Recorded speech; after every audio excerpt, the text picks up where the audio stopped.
A very warm welcome to you, Deborah. Thank you so much for joining us. And to everybody else who's made the time to join us today, thank you very much. Debbie is one of our women-led wonder speakers. She is a business member of the Women's Chapter. And this is a series of events that we run where we really have an opportunity to speak to our members and get under the skin of their businesses, but also hear from them about their experiences, their career journey, and really what makes their businesses so special, and obviously their experience so unique. So Debbie, thank you so much for making the time to join us today. I'm incredibly grateful. Just a few housekeeping rules, everyone. Feel free to pop questions into the chat as we go along. I'll be running through a series of questions with Debbie, and we'll be covering quite a few different topics. But if you've got questions, please feel free to pop them in, and we can kind of incorporate that into the chat. Otherwise, we'll have some time at the end for questions. Please keep your microphones on mute so that we minimize any background noise. I'm hoping that's going to happen on my side as well. I have a note on the door that says, please do not bark, so that the dog doesn't bark. But right, without further ado, Debbie, I would love to kick off and ask you to tell us about your business, a bit about what you do, your mission, and really what your why is. Okay, thank you for having me firstly, and really looking forward to speaking to everybody and hopefully seeing some people, and please send some questions through if you have them. Our business is in the luxury beauty and wellness brand Consultancy. Really, our business focuses on, when I was thinking about these answers, it was like, actually, you're trying to get in a bit of a nutshell, aren't you, in fact, what the business is, but it's quite a diverse business, and ultimately we are here to put packages together, work on strategies, plans for brands that come and connect with us. We have varying levels, which seems to suit slightly smaller beauty brands. What we tend to find is there's a lot of beauty brands that can't quite afford certain budgets, and we tend to fulfill that sort of gap.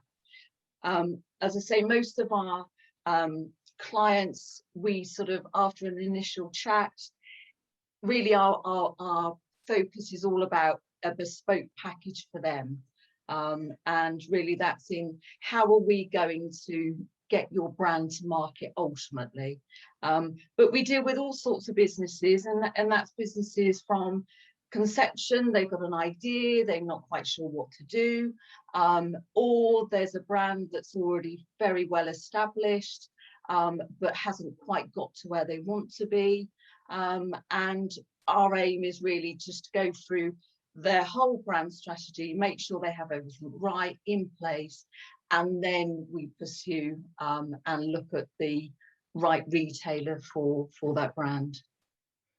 That's amazing. I mean, it sounds like you've built this business to really help brands get a little bit of everything that they need to, yes, to launch their businesses if they're at pre-launch stage, and then obviously be with them along that growth journey and help them with all of your connections and your contacts, as well as obviously tapping into your experience. Yeah, absolutely. I think one of the keys is when brands come into the market, most of them haven't got a clue. They're not really sure what's the first step, and ultimately, most people that we talk to, their brand is their baby. It's all about the brand, but they haven't looked at the wider picture. So we help them focus, we help them work on a strategy that we feel is going to be suitable for their brand. To say everything we do is very bespoke. We have a team of experts as well that we work with. So again, depending on what the brand's looking for and what support they're looking for, then we come up with a strategy, a plan of action, and then ultimately a budget to fit that. Amazing. And I'm interested to know what led you to this point. Can you tell us a bit about your career path? Well, and journey, and how you came to be in this line of work in the first place? Well, actually, it's sort of really, in a way, I think with lots of people that start businesses, sometimes it's not necessarily it's led you there. More often than not, you've been pushed, or something has jarred you to do something that you've wanted to do for such a long time. And I suppose that's the same with me. I started out in retail. I'm retail through and through, really, and then progressed to being a buyer. I bought for all sorts of categories, domains, and then my ultimate really was when I was buying for beauty. So beauty's now in the blood, which most people I think tend to it gets under their skin. So ultimately, for me, where I was working, I was made redundant. And then ultimately it was actually, do you know what, now is my time to start this business. I've wanted to do it for so long. And yeah, so really that was it. And then the rest, you don't want to say is history, but then that's when the real work starts. Yeah. Ultimately, because I think with lots of people, you have a dream, you want to start a business. Obviously my forte is beauty. My forte is buying, managing, looking after brands in various domains. So it was obviously a natural progression for me. And I also found that when I was buying beauty in store, I tended to find I was helping those brands. So I was one of these buyers that didn't mind speaking to brands and assisting them on their path as well. So for me, it was always that dream to actually start my business in that way, and in that, obviously, that domain. Because you were already essentially offering a consultancy service to them. Really, yeah, really. And I think a lot of buyers do that. I mean, some don't, but a lot of buyers, because they're passionate, they tend to find themselves doing that anyway, because you want to help brands that have really taken their step into the marketplace, and you want to guide them as well. So yeah, so for me it was an actual progression.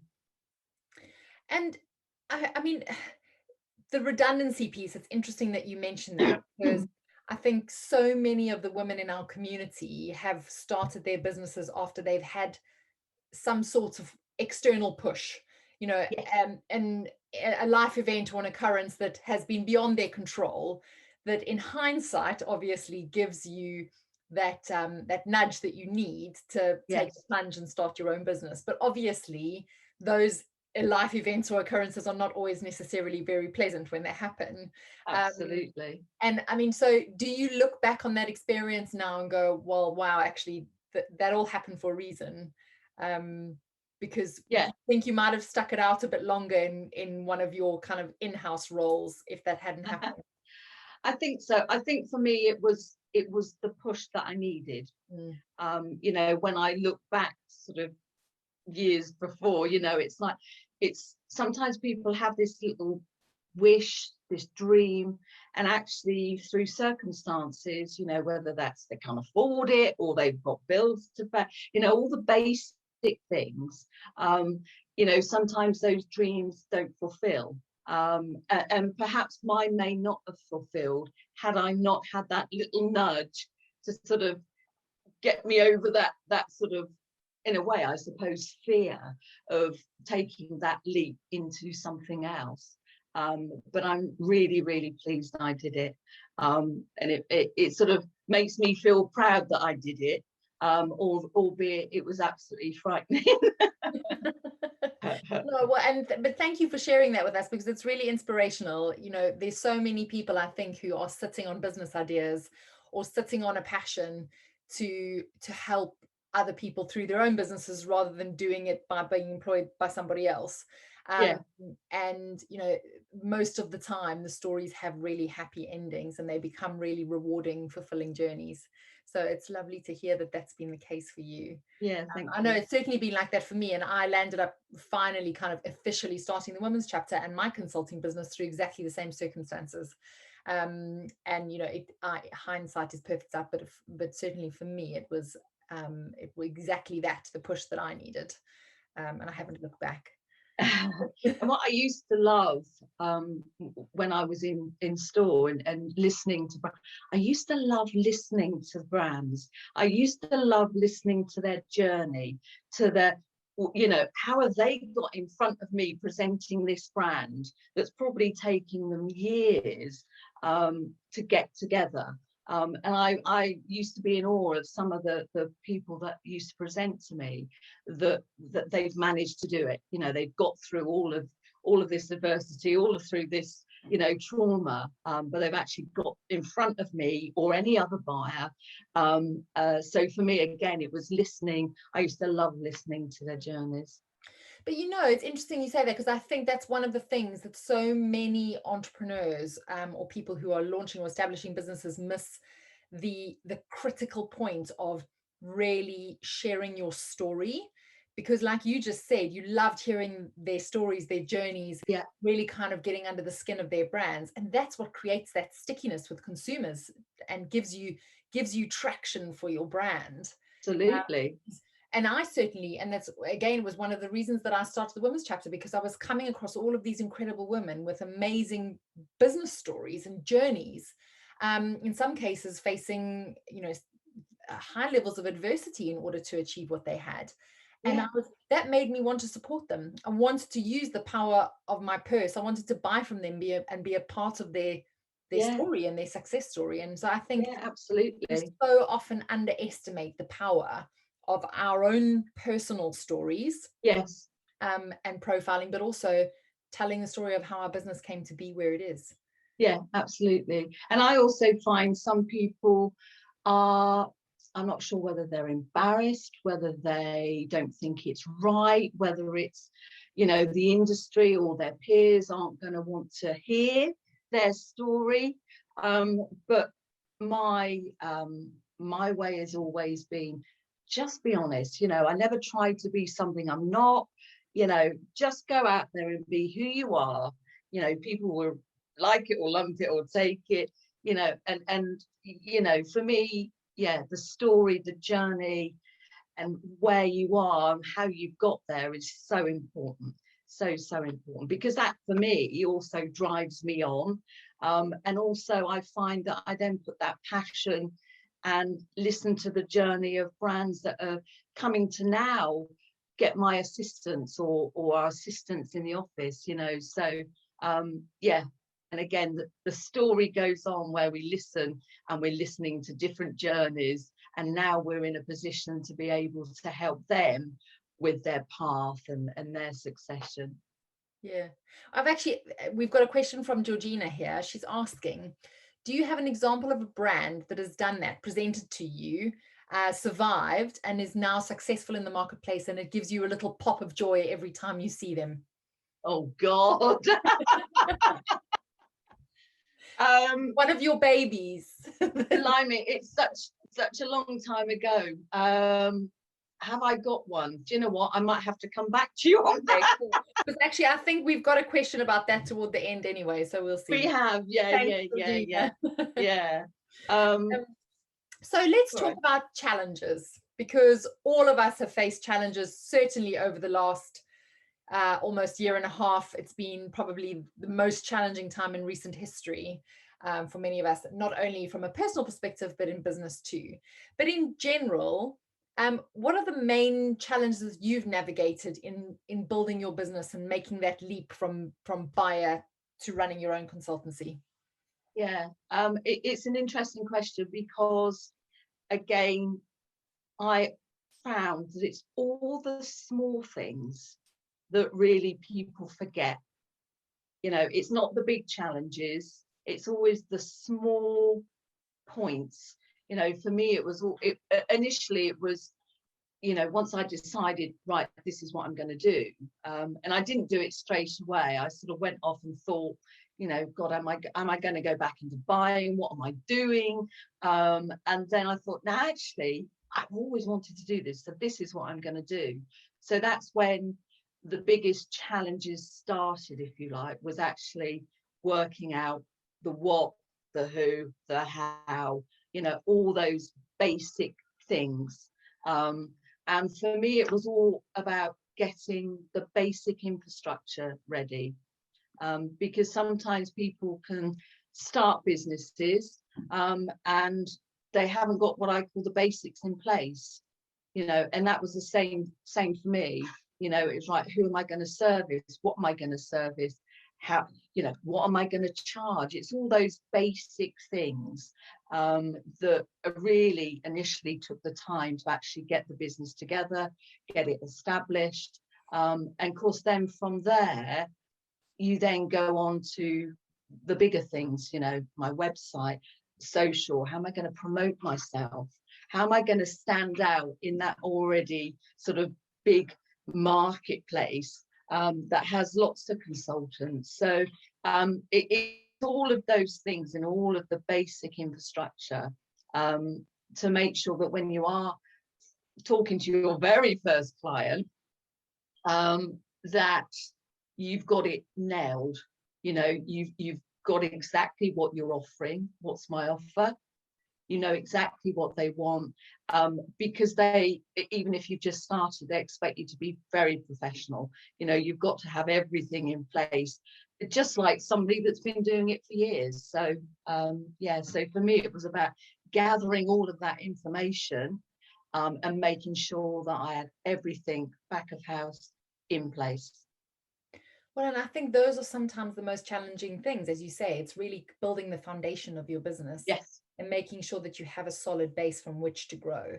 Yeah. That's all of obviously thinking about your processes and your customer service and your approach and your branding and your messaging, but also the legal side of things. You know, absolutely, there is a lot, and I think it can often feel quite overwhelming. Is and almost once you've finished putting all of that in place, it often happens that you go back and end up wanting to change it all. Yeah. Well, one thing that I thought about, you just reminded me, it was initially that feeling, oh my God, this is so overwhelming.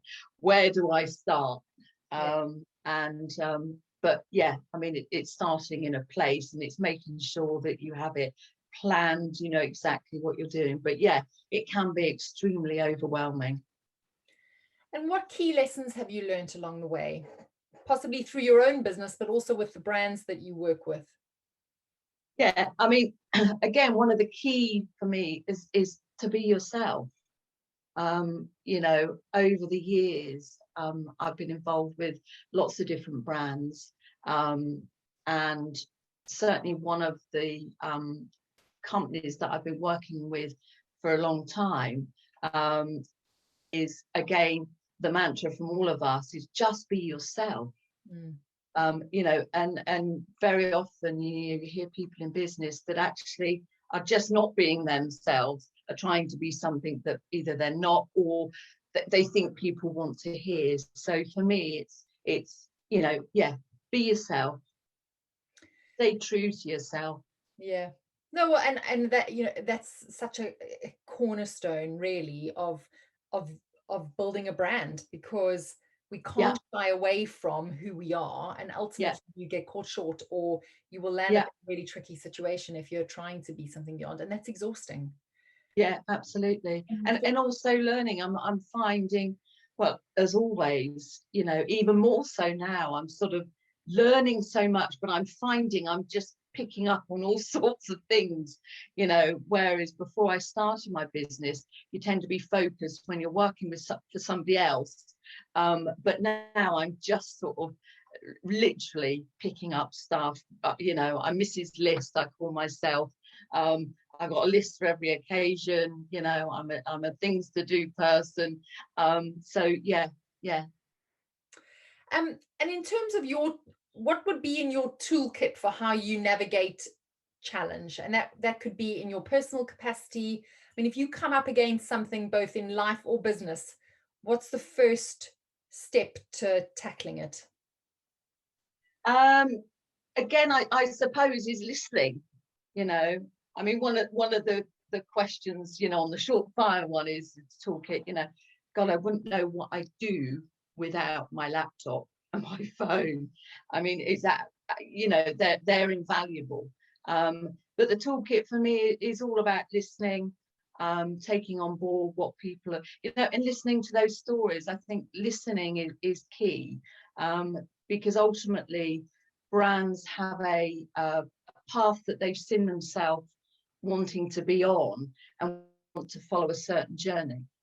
So for me, it's all about making sure that, with my experience, that I'm guiding them hopefully on the right path. Yeah. And I touched on this earlier, obviously, and I mean, it's kind of, COVID's not going anywhere, right? Over the last year and a bit, year and a half, have you had to make any changes to your business model? I mean, how has this impacted the way that you work and the way that you're working with your clients? Yeah, it's funny, isn't it? I was thinking about this question and thinking about COVID, and I don't know about anybody else, but how dramatically it's probably changed me as a person more so than anything. I'm very fortunate, excuse me, I'm very fortunate that the business has kept going, in these times of stresses and strains. The business has kept going. And for me, it's been, I suppose for me, I've looked at different avenues, joining the women's chapter. I've done more listening to webinars, more taking part in various speaking and talks, and joining various associations. For me, that's kept me buoyant, kept me on top, and kept me informed, if you like. So COVID has been certainly a challenge. But well, and it sounds like you've spent time investing in yourself, but also in your business, from Yeah, a enrichment perspective, but also in terms of tapping into various communities.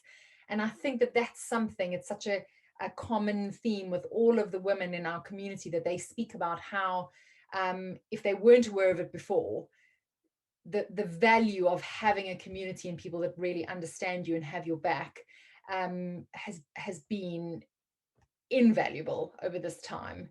And we've all realized how important that is to us from a survival perspective. Yeah, absolutely. Yeah, And we are absolutely. community orientated creatures. And we couldn't be with each other in person, obviously, but that meant that it opened up all of these new avenues to connect and share stories and do business ultimately. Because I think a lot of really good business has come out of this period, just because people were forced to they were pushed out of their comfort zones, I think, in many ways. Yeah, absolutely. I mean, I'm definitely a face-to-face person. I love speaking to people. I'm very sort of visual, if you like. So for me, conducting meetings and doing things like this was quite a learning curve.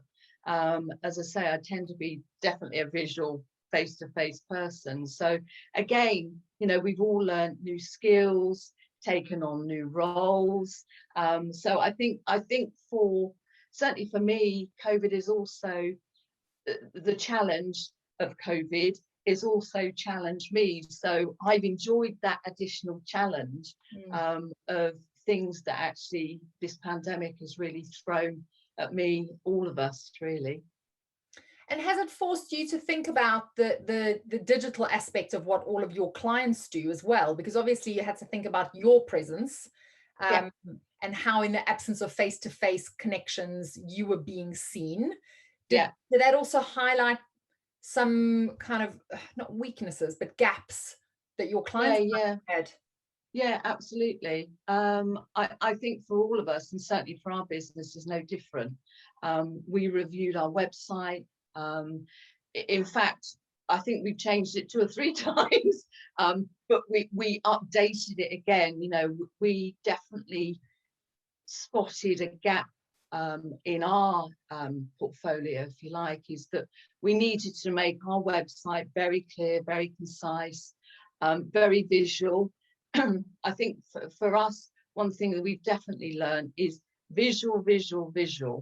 And whether that's across social channels, we're doing more social media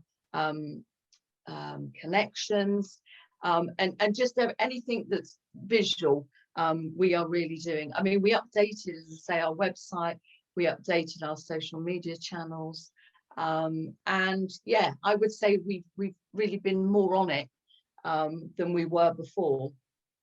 Well, and Debbie really has a gorgeous website, not only in terms of the imagery and the content. So I will include a link in the follow-up email to this with the recording, so that you can all go on and have a look, because it also very clearly lays out exactly how you help the businesses that you work with. Which I think is often something that we don't get right when we have websites. We don't always articulate our services very well, because, and I don't know if this is a women thing, but I think sometimes it feels uncomfortable to really sell ourselves, even on our own websites.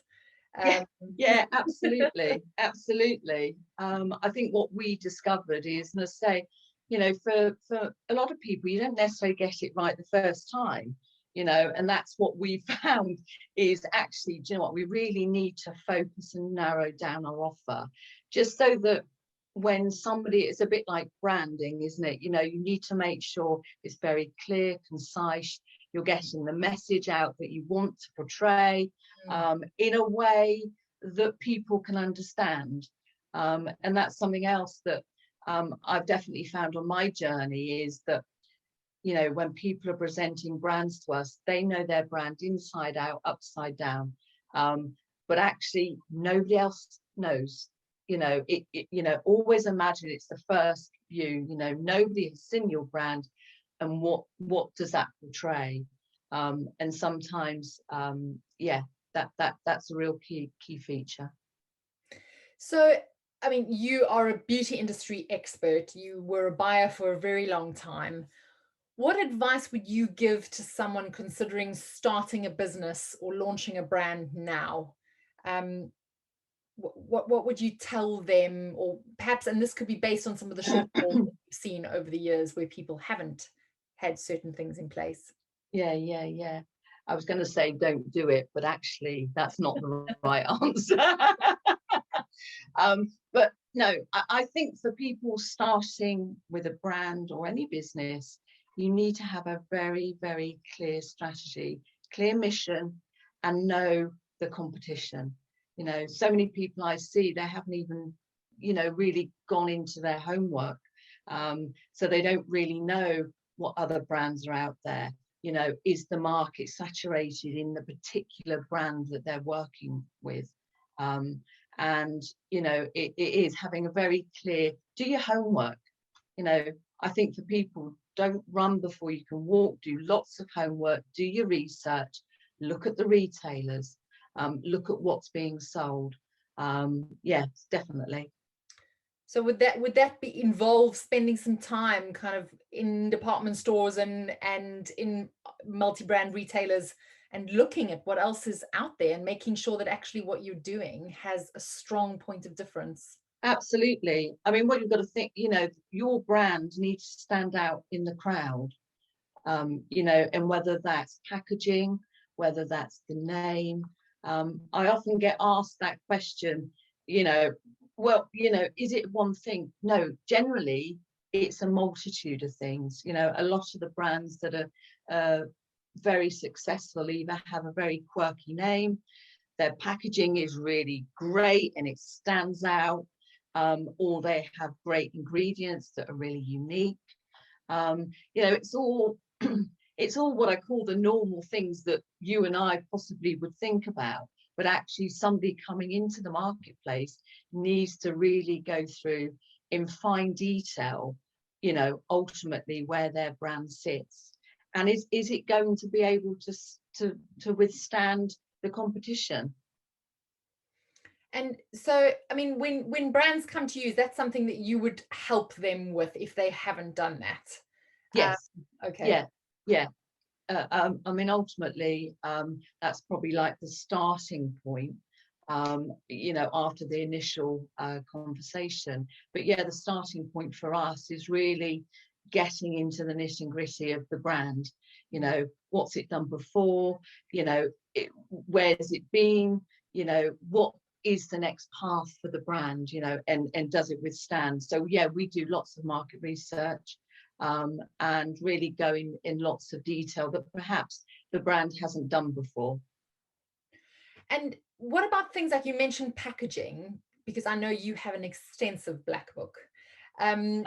The brands that you work with, would they have access to your recommendations for who they should be working with if they need to overhaul their packaging or their branding, or Yeah, rethink some elements of their brand based on yeah, what you know will fly with a retailer or not? yeah.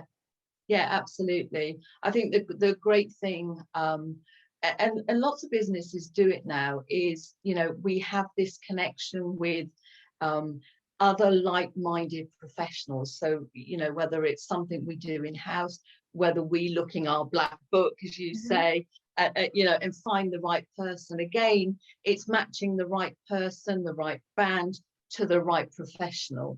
And again, you know, yes, we've got our little black book or big black book, Yeah.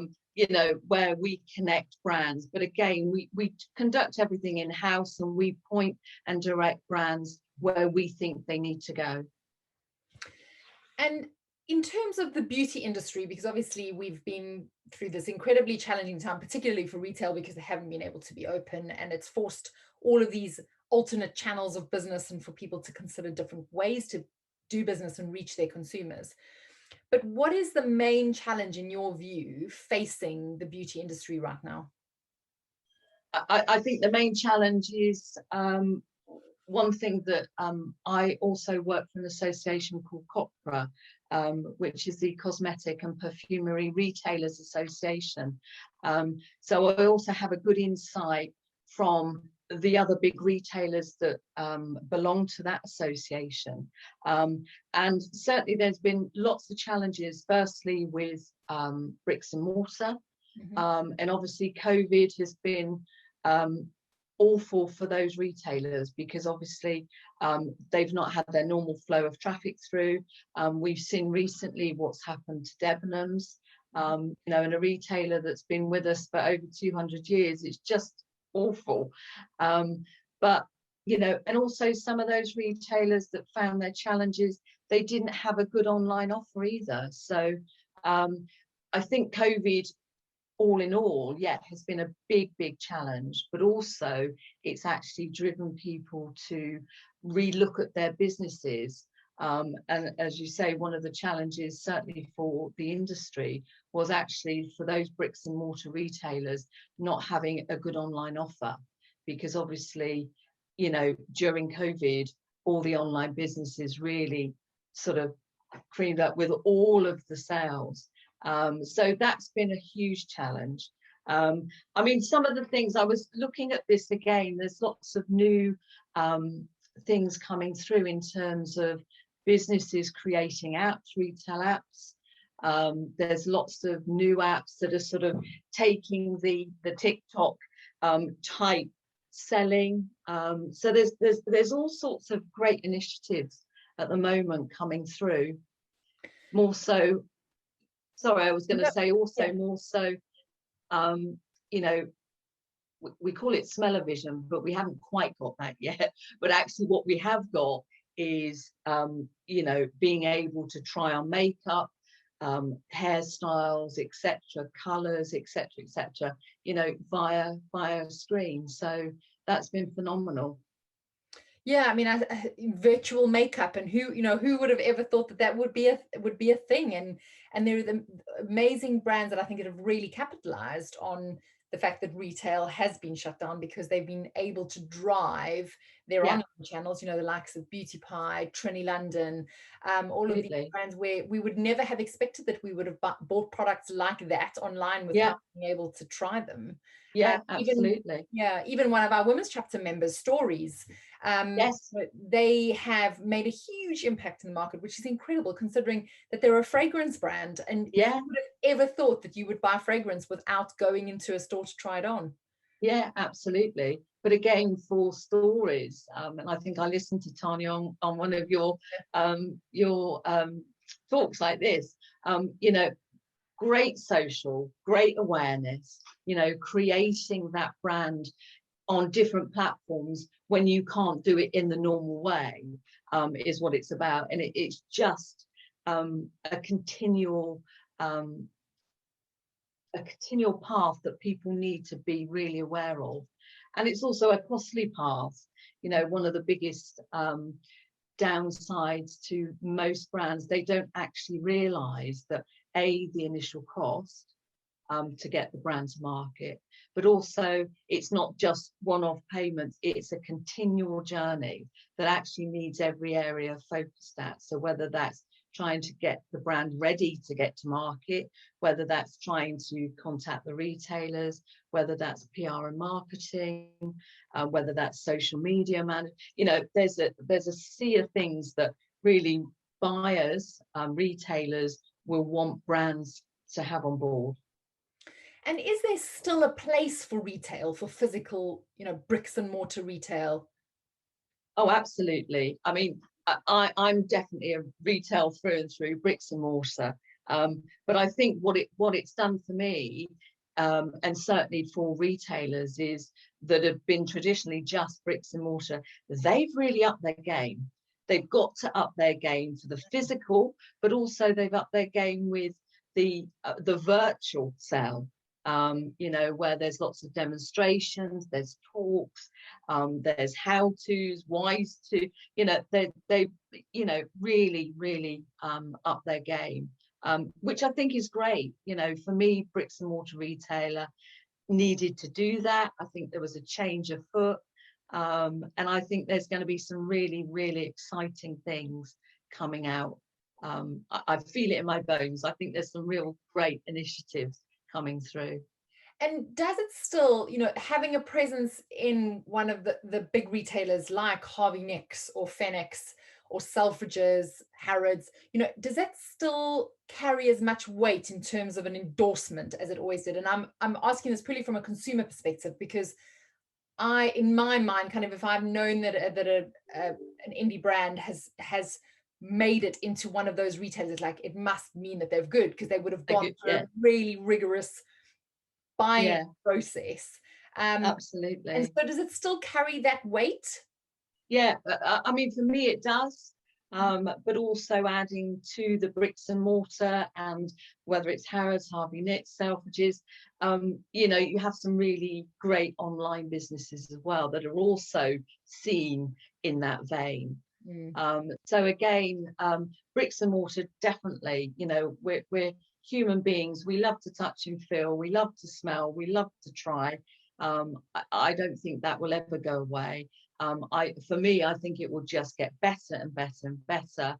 And then the whole sort of retail shopping experience will overlap with online purchasing, and in store as well. You know, we're just looking at Amazon, and them launching their new salon, with facility to be able to purchase in store across the Amazon site. You know, it's really exciting, Revolutionary, really. I mean, absolutely. And so I was going to ask you a question about what your forecast is for what the next big thing is in beauty. Like, what is the next big trend we will see, or way of buying? And again, I mean, I suppose you're wanting me to say, and it's really true, is, you know, the wellness industry is enormous. And although that's been with us for some time, actually, again, through COVID and through the pandemic, this has really accelerated the growth of these brands, businesses, salons offering service to cover this. This has really accelerated it. So for us, and I'm sure for everybody across different retailers, have seen a real increase of brands focusing on wellness, and your well-being. And whether that's in CBD, you know, that has been huge as well. And it always amazes me, there's more and more brands coming out. So that's been, again, huge. And I think the wellness and the well-being path will continue. And I think for everybody, certainly when they start to go back to work, you know, a lot of people I know are still working from home, and looking at different alternative ways that they can assist their mental and health well-being whilst they're at home as well. So I think that's going to be huge. Well, and that's been one of the positives I think that has come out of everything that we've all been through, is this stripping away any guilt that we might have felt about investing in our own health or prioritizing health. And because essentially, if you don't have health, you don't have anything, you know, because fundamentally that is what keeps you going. You can't make money or run a business or be a good parent or partner or sister unless you have your health. You know, I was that analogy of putting your oxygen mask on first before you can help anybody else. And I think over everything that we've been through over the last year and a half has really brought that home. And I think the brands that are tapping into that awareness and realization can only benefit from that, because we all, I think, have got better at prioritizing our health, both physical and mental. Absolutely. And I think also employers, you know, again, with one of my different hats on, you know, we get to hear employers are being more accepting, because again, you know, prior to COVID, you know, if you said to somebody, you know, I'm not coming in today because my mental health isn't good or whatever, you know, it wouldn't have been seen in quite the same way as now people understand. You know, there's an awareness of mental health, there's an awareness of people should be able to and need to look after their well-being, because again, you know, as you just said, if you haven't got that, then you're not being productive. You know, so well, and I think in many ways this kind of this virus that affects people indiscriminately has been a great equalizer, because it's made everyone realize how vulnerable we are, and you know, and how important it is to prioritize our mental health and our wellness. Because as you quite rightly said, you know, but I think before people would have gone to great lengths to hide any issues that they would have had with their mental health or even their physical health, and you certainly readily have brought that to your boss's attention. Absolutely. So I think it is definitely one of the positives that people have become far more open, because in some ways we're a little, you know, we're more equal in that. Everybody same. And also one of the other things that has definitely come up is that businesses are more accepting. You know, if you're working for another business, they're more accepting that you're working from home. You know, prior to COVID, it was actually, you know, are they really going to be working from home, or are they going to be watching the telly? You know, it's, you know, that's become more accepted. And also I think people and businesses have seen there's also been great productivity when people are working from home, because I suppose you haven't got the distractions of the office or wherever it is you're working. So you know, there's always, you know, hopefully some positive coming out of this awful negative. And I think it's good. No, I mean, I agree with you. I'm all about the silver linings, and I think definitely the industry that you're in, as you said, it's really exciting, and we're going to see some massive shifts coming. You know, maybe we might not even be aware of them, because we're probably thinking in very different ways already, that when these changes come, they won't feel like they're so big. It's just because automatically the way that we consume and the way that we spend money has evolved and changed. Absolutely. And I'm sure you've seen as well as I have, you know, whether it's across the media, you know, different things that you can join up with, is, you know, the growth, the surge of, you know, some of these businesses. You know, it's a bit like the COVID vaccination, isn't it? Gosh, who would have thought we'd have been able to produce that in such a short period of time? But businesses have also accelerated their growth and their plans so quickly. So I think it really just shows that we can all do it, you know, once we set our mind to it and we have a clear vision and a clear path. Yeah. And in many ways, an exciting time to be starting a business, because Absolutely. you know, if you get over that initial hurdle of the fear that we spoke about earlier, Yeah. there are lots of really exciting opportunities, Yeah. particularly for cluttered marketplaces like the beauty industry, where Yeah. brands can, through their personal story, or you know, they can really differentiate themselves and carve out a niche, and reach consumers in a way that possibly they might not have considered or thought about before. Yeah, absolutely. I mean, there's so many different ways of, as I say, retailing now. You know, it's you know, the traditional bricks and mortar. You've got the e-commerce, you've got apps, you've got social media. You know, and one of the big ones that's being talked about is direct to consumer. Yeah. You know, so there's all sorts of pathways now. And certainly some sort of exciting things coming from overseas. So I think it's great. And also we've also seen lots of different connections, you know, different businesses partnering with different businesses. I think it's Douglas, you know, are partnering with a TV channel, you know, so there's all sorts of great things going on. And I would love to know, as we round off now, because I've got time for one more question, and then I'm going to fire some quick questions at you, which you aren't allowed to think about for too long. But before we get to that, do you have an anecdote about your kind of experience in the beauty industry? Maybe a story about a brand that you've loved working with and why? I'm going to actually pick COPRA because COPRA is my longest client, my longest standing client. So, and I really got into COPRA from initially being a member of the association. And I can remember joining the association many, many years ago, thinking, do you know what? I absolutely love everything about the association. And I can remember thinking to myself, God, one day I'd love to be chairman.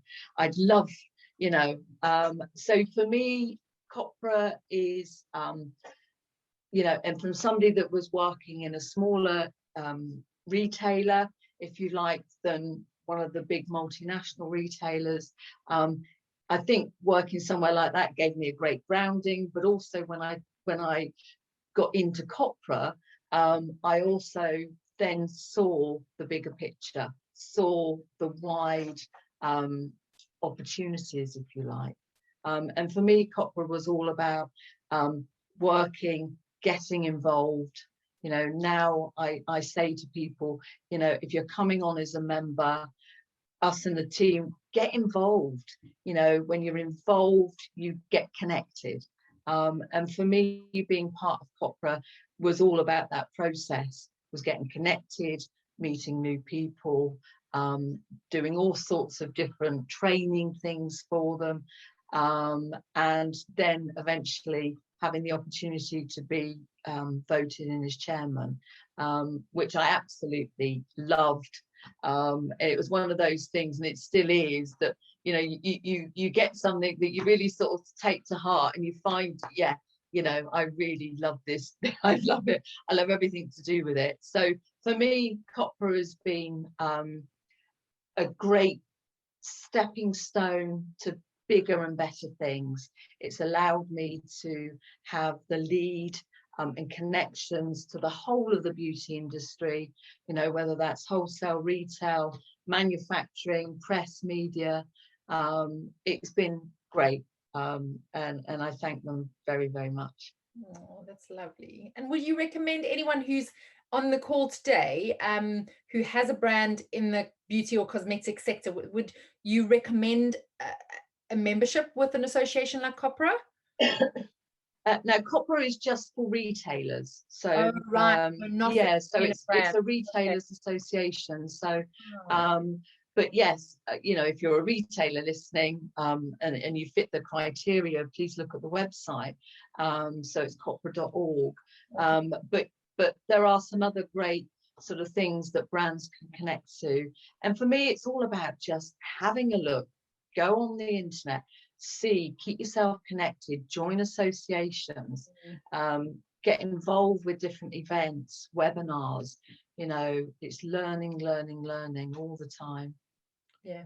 I wrote a piece for the Telegraph about networking a couple of years back, and the sort of, I interviewed quite a few of the women's chapter members for this piece that I did, and the key piece of advice that came out around getting connected and networking was, even if you know, to pick your shots, but even if you have time just to attend or connect with 2 things a year, Yes. do it. Make that small step or that small investment, because so many people kind of shy away from putting themselves out there. Yeah. If anything, over the last year and a half, it's made people far more accessible to one another.